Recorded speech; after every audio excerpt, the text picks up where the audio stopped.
chapter 6.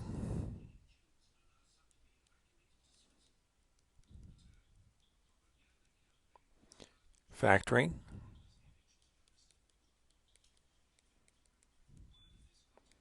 And quadratic equations.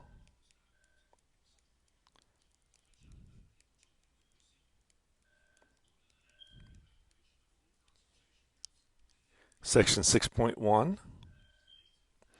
is on factors.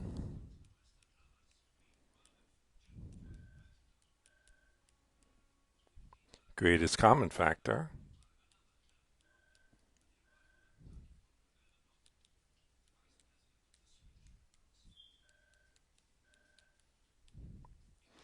Okay, so let's first recall.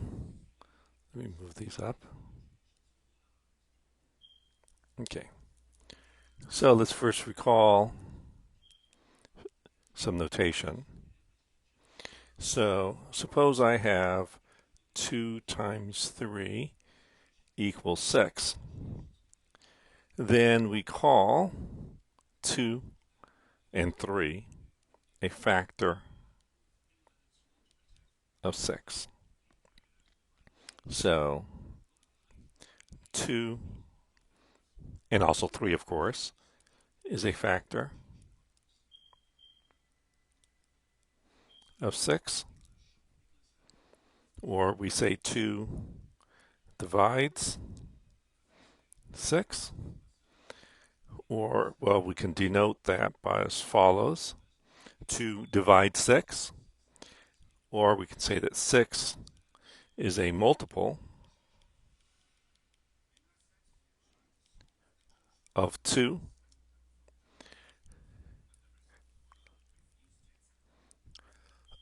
So, also recall the following. Suppose I want to write out, let's say, the factors of 6 and say of 8. So, the factors of 6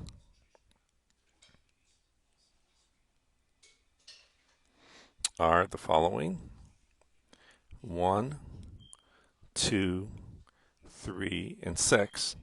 The factors of 8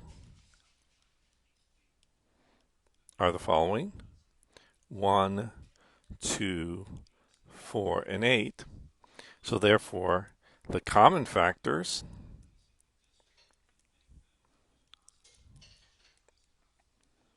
of 6 and 8 are, well, let's see the common factors. Well, in this case, the common factors are 1 and 2. And so, if I want to find the greatest common factor,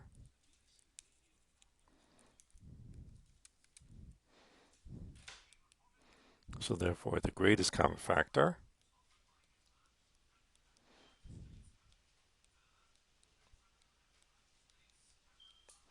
of 6 and 8,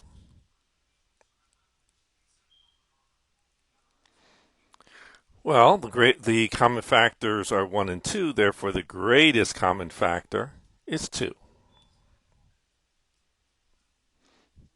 And so we will denote that by greatest common factor of 6 and 8 is 2. Let me do on page 264, let's say problem number 2. And so I want to find the greatest common factor.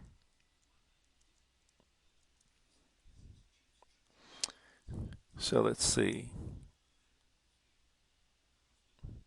In exercises 1 through 12, find the greatest common factor. So let me do that. The greatest common factor of 15, 30, 65. So let's determine First, the factors of 15. Well, the factors of 15 are 1, 3, 5, 15. Let's do the factors of 30.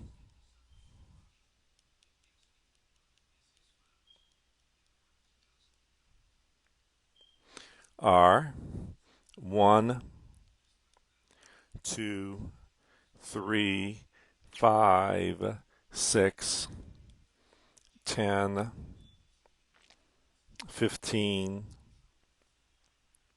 30. The factors of 65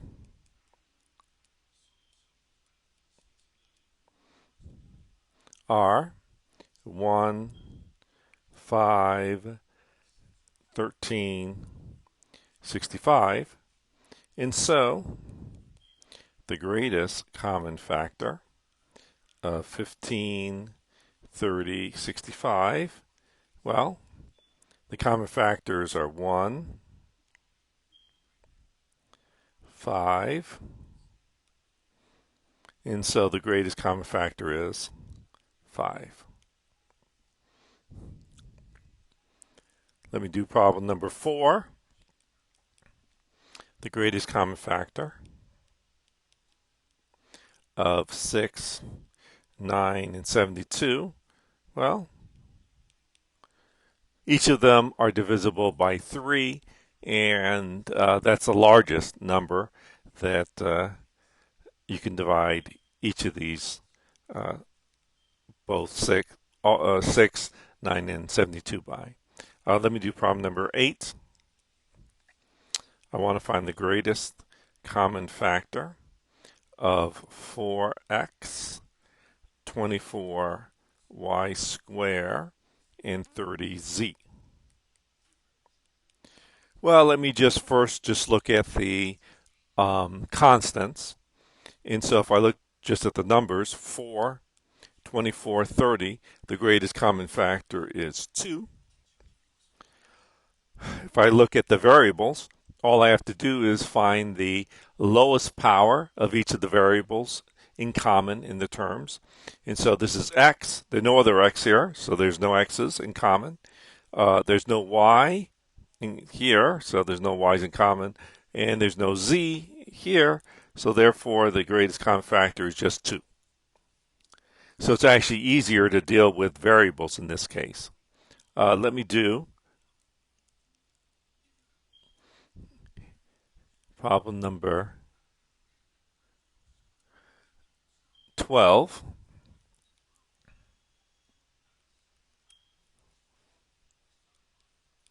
Find the greatest common factor of 18y squared, z squared, 24yz, 30 y to the 4, z to the 4.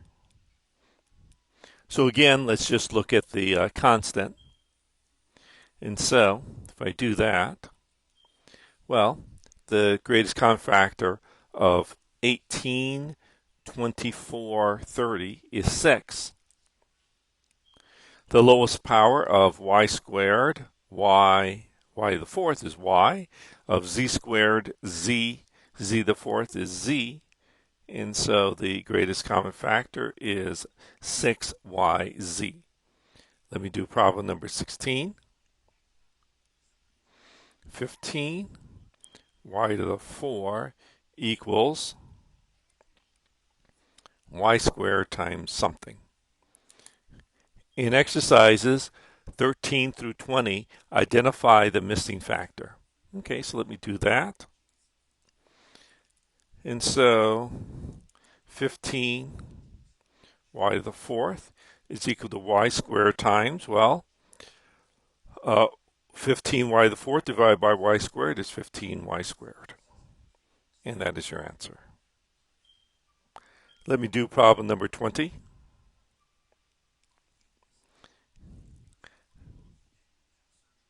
Fifteen x cubed y cubed is equal to 5 xy times something. And so I have that 15 x cubed y cubed is equal to 5xy times, well, 15 divided by 5 is 3. X cubed divided by x is x squared. Y cubed divided by y is y squared. And that is your answer. Let me do problem number 22. 5 x cubed minus 7. 5x squared minus 7x cubed. Okay, so in exercises 21 through 28, determine whether or not the expression is completely factored. Well, no. This expression is not completely factored. So, no, it's not completely factored because, well, 5x squared minus 7x cubed can be written as x squared times 5 minus 7x. And so, no, it's not completely factored. There's an x squared in common between the 5x squared and the 7x cubed. Let me do problem number 24. 3 times 4a squared b minus 6a. And the answer again is no. The reason for that is if I looked at the 4a squared b minus 6a, there's still a 2a in common. And so you'd have 2ab minus 3. Actually, I like that in red. Okay. Oops. In red.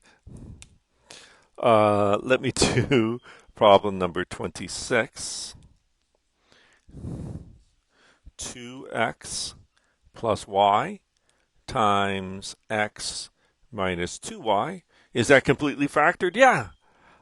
There's nothing in common in the 2x plus y. There's nothing in common here, neither in the x minus 2y. So yes. So if I were asking you to completely factor something, then this would be a correct answer. Whereas in the previous 22 and 24, you would get points taken off because you had not completely factored the expression. Let me look at problem number 28. 3x plus 2y plus 5m x plus 2y. Is this completely factored? No, it's not completely factored because actually you could factor. There is a common factor in this case of x plus 2y. And so you could actually factor out the x plus 2y, and you would have remaining a 3 plus 5m. So no, it was not completely factored. So if you gave me this as a possible, as your answer on the exam, then that would be incorrect. Let me do problem number 30. 6x cubed plus 9x. Okay. So in exercises 29 through 66, factor out the greatest common factor and write the expression in factored form. Use the distributive property to verify your answer. I won't verify, but you should verify to see that you factored correctly. Well, in this case, there's a 3x. So what's in common between 6 and 9? 3. And the lowest power of x cubed and x is x. And so I can factor out a 3x. 6 divided by 3 is 2. X cubed divided by x is x squared. 9x divided by 3x is 3. And so you have factored it. And so I factored out the greatest common factor, 38. 3b minus 3. And so there is a 3 in common. 3b divided by 3 is b. Negative 3 divided by 3 is a negative 1. And so this factors into 3 times a quantity, b minus 1. Please remember to always write the 1 here. If you leave it blank, it is incorrect, and points will be taken off. Let me do problem number 48.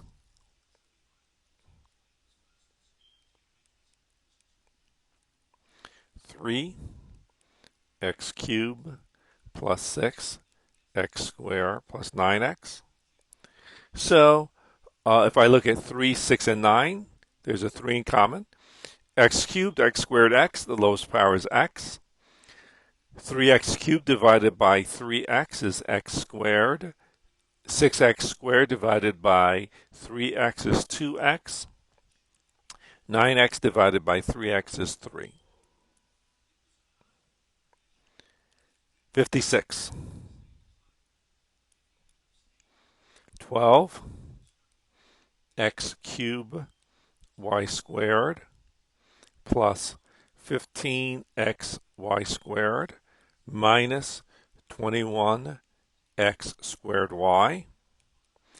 So there's a 12, 15, 21, 3 in common. X cubed x, x squared, well, the lowest power is x. Y squared, y. So there's a y in common. 12 divided by 3 is 4. X cubed divided by x is x squared. Y squared divided by y is y. 15 divided by 3 is 5. The x's cancel. Y squared divided by y is y. Negative 21 divided by 3 is a negative 7. X squared y divided by xy is x. And so you have completely factored your expression. You factored out the greatest common factor. 58. 3x y minus 5 minus 5y y minus 5. And so I see here that there is a y minus 5 in common. And so let's factor out the y minus 5. What remains after I've factored out y minus 5? Well, the y minus 5 is gone, so you only have 3x minus 5y. And so this has been completely factored. Let me do problem number 62. B, y plus 2 minus 3a y plus 2. And so there is a y plus 2 in common. What remains after I factor out y plus 2 is just b minus 3a. And so I've completely factored this expression. Let me do problem number 60. A minus 2b plus b, 2b minus a. So in this case, I don't see anything in common, but I have an a minus 2b and a 2b minus a. So let me rewrite it so that they're at least in the same order. So minus a plus 2b. Well, let me factor out the negative sign, because I notice that I have an a minus 2b and a minus a plus b, plus 2b. So if I change all the signs, they'll become a minus b, and everything inside the parentheses will change sign to a minus 2b. Now, if I look at this, now I see that I have an a minus 2b in common. What remains after I factor out a minus 2b is a minus b. And I'm done. So in general, if you happen to see two expressions and they look identical. The only difference is the order. Then you can switch the order. When you switch the order, then whatever sign is here multiplies that sign. And so if you had a negative in the middle and a positive here, negative times positive makes that negative.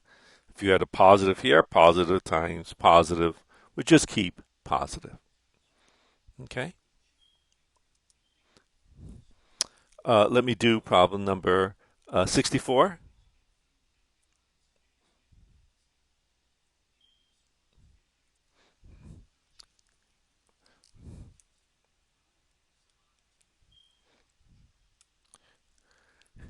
A, x minus y, plus 2b,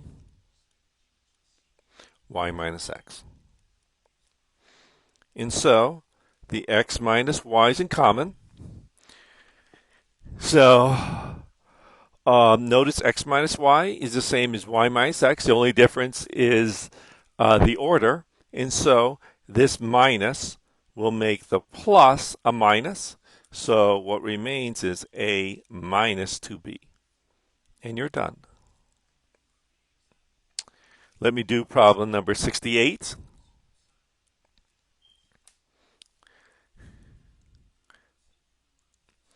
In exercises 67 through 72, factor out the minus sign and any other common factor. Okay, so let's do that. Let's do problem 68, negative y minus 5. And so I'm going to factor out the negative sign and change all the signs inside the parentheses. And so I get that negative y minus 5 becomes negative quantity y plus 5. Let me do problem number 70.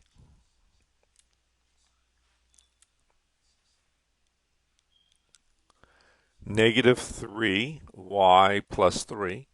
So in this case, let's factor out the negative 3. Negative 3y divided by negative 3 is y. Positive 3 divided by negative 3y is a negative 1. And so you have factored out the minus sign. Let me do problem number 72. Negative 5x minus 10. And so let's factor out a negative 5. Negative 5x divided by negative 5 is x. Negative 10 divided by negative 5 is positive 2. And so I factored out the negative sign. Let me do problem number 74. In exercises 73 through 90, factor by grouping. Okay, so at the very beginning, for the very first part of this section, we've seen how to factor by factoring out the greatest common factor. So that's usually the first technique that if we happen to see any sort of expression and we want to factor it, the first thing to look for are the greatest common factor. Next, it turns out that there'll be several specialized techniques for factoring. The first of these will be factoring by grouping. And it actually turns out that most of the other techniques are very similar to this, but they won't look like it when we show you the other techniques in the next few sections. It turns out that in general, factoring by grouping is more of an art than a technique. It can be rather involved for some of these factoring. But at the very beginning, we'll give you rather easy sort of factoring by grouping. So the idea is to look at some sort of rational expression, group them, and then see if there are any common factors in each of the groups. After you've done that, if you factored out the greatest common factor, and it turns out that then those groupings are the same, then you can factor those, and then hopefully you'll be completed with your factoring process. So let's first look at, say, the following expression.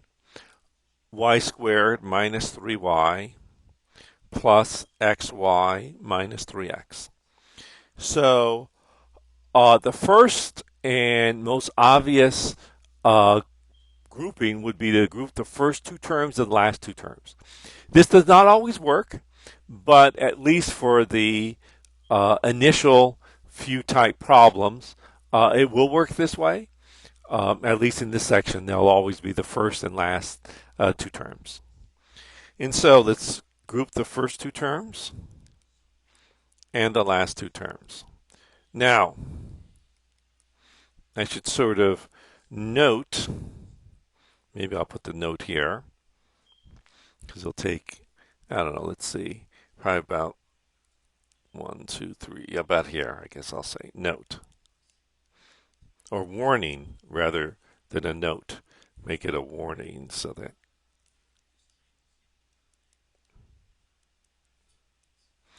you do not do this. So if you had something like y squared minus 3y plus xy minus 3x, many times what students will do is the following. They'll group the first two terms and the last two terms. You don't need a plus there, and they write that. This is wrong.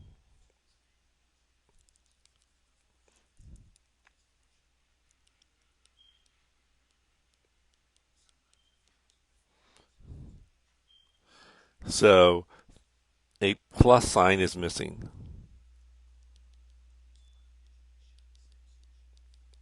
You cannot change addition into multiplication. If you have two parentheses next to each other, that means that you've all of a sudden changed it to, some sort of multiplication. Sometimes students will even do where they put the plus there, but that of course means nothing. I don't know what plus blank plus a parentheses means. So if you do anything of that sort, at least 2 points will be taken off. At least half the credit for a problem would be taken off if you do something of that type. It's a very severe error. Do not do anything of that type. Okay, so now that I've got that warning, maybe I should even box it. Warning, warning, warning. Do not do this. Okay. I can factor out from this first parentheses. Well, let's see. In this first grouping, I have a y in common. What remains is y minus 3. From the second grouping, I have an x in common. What remains is y minus 3. Therefore, just like in the previous problems, what's in common is y minus 3. What remains after I factor out the y minus 3 is just y plus x. And I am done. And so that is the technique of factoring by grouping. Let me do problem number 76.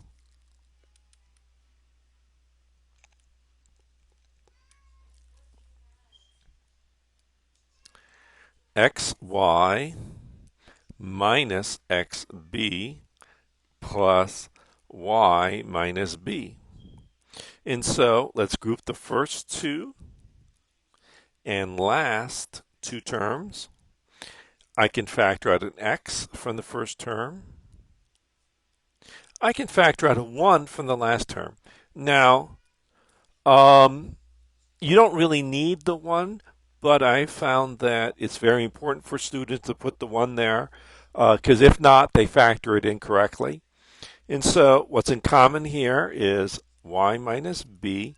What remains is x plus 1. So putting the 1 there prevents students from just writing these sort of answers like x plus blank or something. It's x plus 1. Let me do problem number 80. Y cubed minus y squared plus y minus 1. So let's try to factor this. So again, let's group the first two and the last two terms. What's in common in this first grouping is y squared. What remains is y minus 1. What's in common in this second grouping is, I guess, just 1. There's nothing in common, so it's 1. So what remains is y minus 1. So what's in common is y minus 1. What remains is y squared plus 1. And I am completely factor this term over the integers. I've completely factored it over the reals. Let me do problem number 84. 2a squared minus 2ab minus 3ab plus 3b squared. So let us group the first two terms and the last two terms. Now, since there's a minus on the outside, this minus changes this minus to a plus, so it's plus 3ab. This minus changes this plus to a minus, so it's minus 3b squared.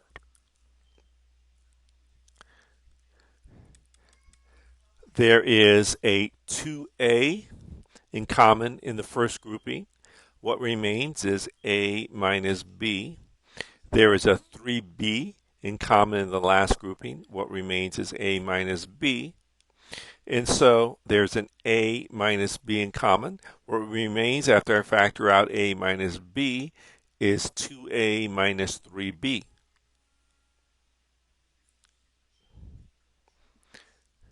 Let me do problem number 88. 3p squared minus pq plus 3pq minus q squared. And so I can group the first two terms and the last two terms. What's in common in the first grouping? P. What remains is 3p minus q. What's in common in the second grouping is q. What remains is 3p minus q. And so there's a 3p minus q in common. What remains after I factor out the 3p minus q is p plus q. And so I've completely factored this quantity over the integers. 90. A cubed plus a minus 3a squared minus 3. And so let me group the first two terms. A cubed plus a. The last two terms, 3a squared minus 3. Since there's a minus on the outside, this minus changes this minus to a plus. This minus changes that minus to a plus. What's in common in the first grouping is a. What remains is a squared plus 1. What's in common in the second grouping is 3. What remains is a squared plus 1. And so there's an a squared plus 1 in common. What remains is a minus 3. Okay, and so I have completely factored this over the reals. So I guess note when I just say to factor the expression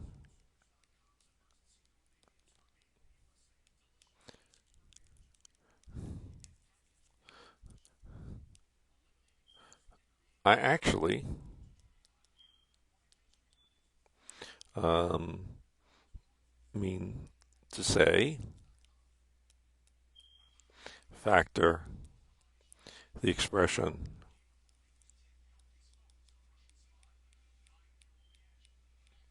over the integers. So that's always understood that I'm factoring this over the integers.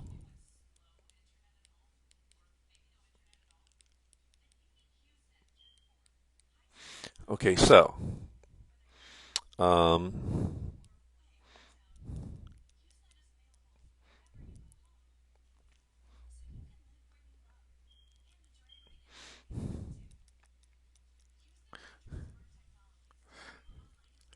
so suppose I have some sort of expression. So I don't know, let's say uh, so we say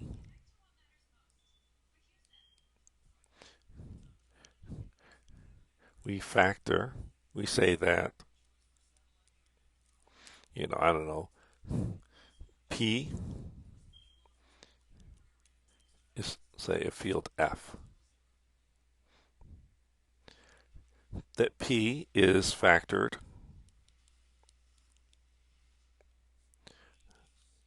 over,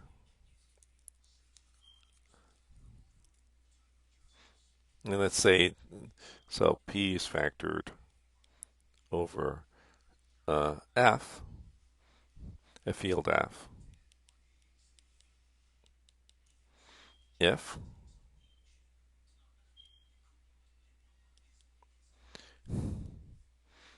P is equal to, I don't know, say QR, Q times R, where the coefficients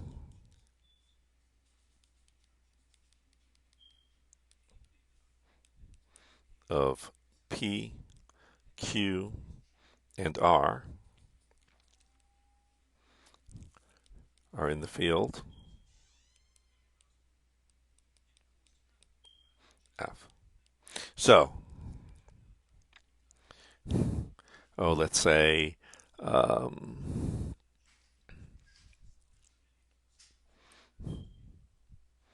what was the last one? Say,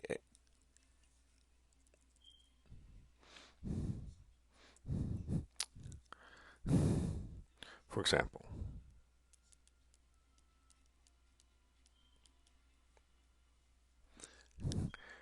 3p squared minus pq plus 3pq minus q squared. Uh, Problem number 80. I'm just writing problem number 88 down. Oops, I don't want that extra page. Is equal to 3p minus q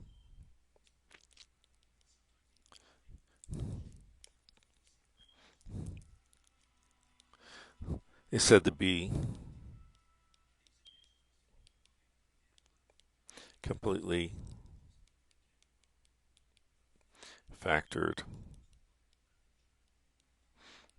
over the rationals, or we could say the integers,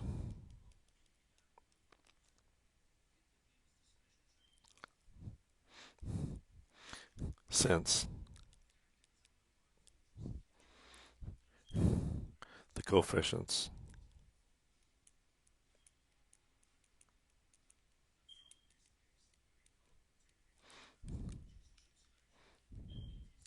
of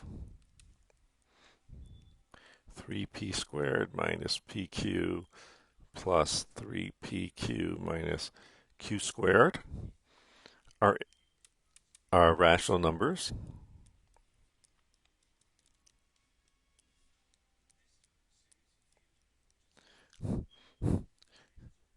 The 3, the -1, the 3, and the -1. And 3p minus q and the coefficients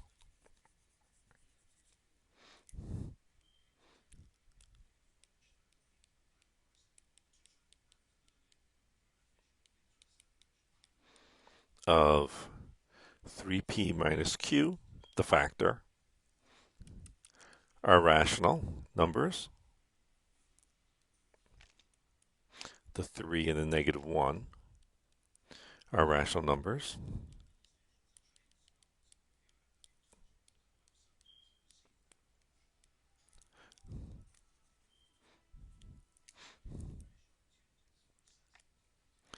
And the coefficients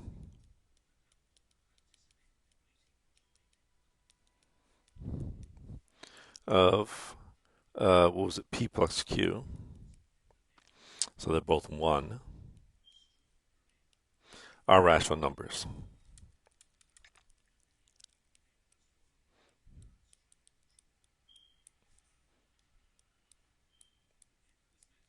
Okay, and so similarly,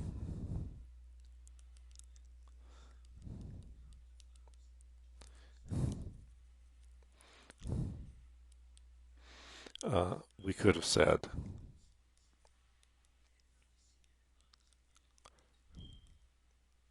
that the above is completely factored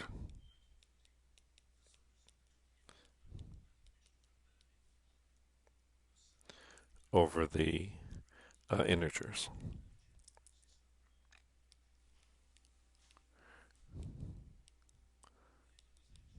Because each of these coefficients were integers. Okay? So if I say, you know, oh, maybe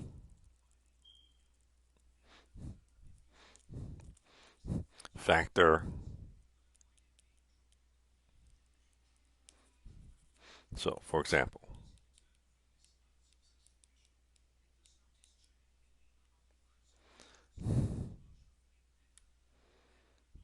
yes, I did wrote it that way too.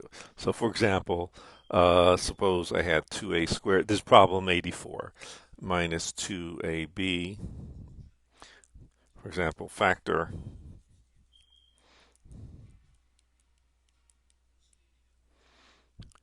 2a squared minus 2ab minus 3ab plus 3b squared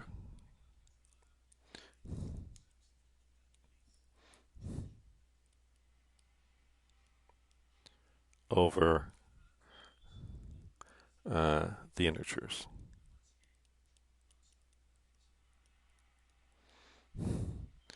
Well, then that would just come out to be, well, the answer we got. A minus b, 2a minus 3b. Okay? So if I just say factor of the integers, that's what it means. Now,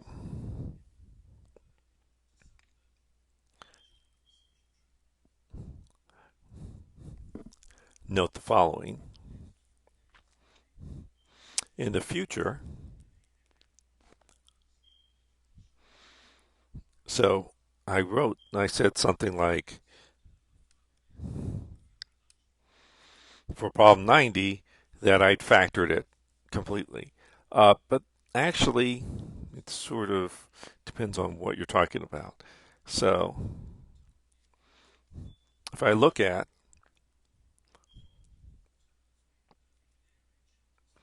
a cubed plus a minus 3a squared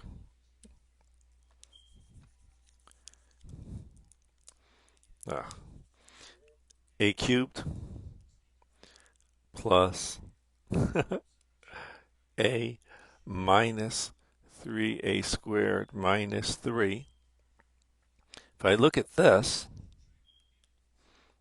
a squared plus 1 times 3 times a minus 3. In the future, so this is not completely factored over the complex numbers.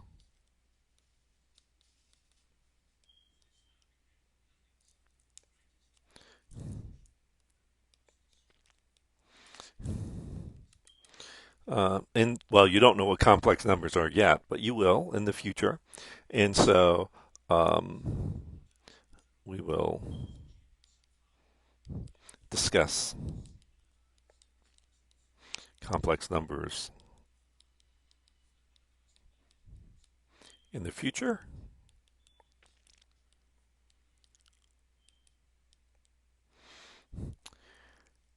And so it turns out that sometimes but it is completely factored. So, but it is completely factored over the integers.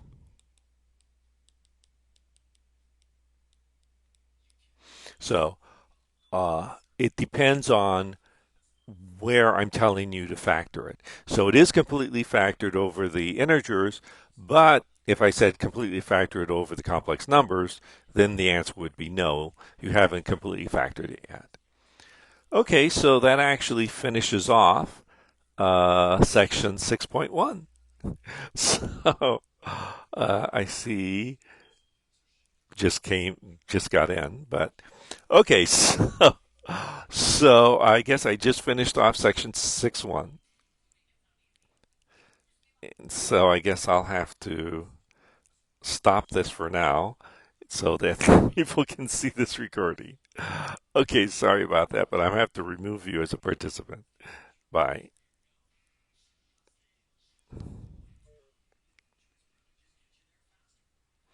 And I'll have to stop this recording.